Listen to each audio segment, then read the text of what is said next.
Mon travail par la suite, il a un peu été de ressortir tout le travail invisible qui se fait dans un espace très marginal qui est le café du quartier et qu'il fallait le visibiliser. C'est le travail de ces serveuses de café qu'il fallait visibiliser en fait. À l'intérieur du café, les femmes, ils ont plusieurs fonctions.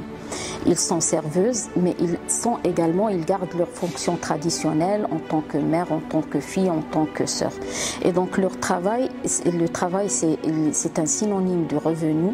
Et donc par le revenu qu'il arrive à réaliser grâce au travail dans le café, il arrive également à assumer d'autres rôles au sein du foyer, au sein du domicile familial, celle de la pourvoyeuse principale et de la chef de famille.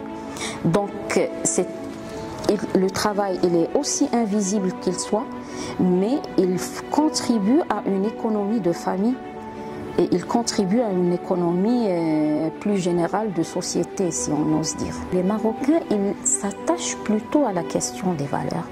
Ils s'attachent à des questions, par exemple, je vais dire, par rapport à la relation homme-femme, la question de la qiwama.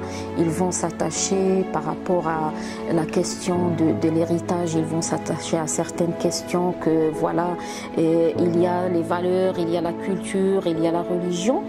Mais d'un autre côté, si on regarde les études qui étaient réalisées sur les pratiques des Marocains, on va retrouver que les Marocains, dans leurs pratiques, ils vont vers des pratiques qui ressortent de ce cadre.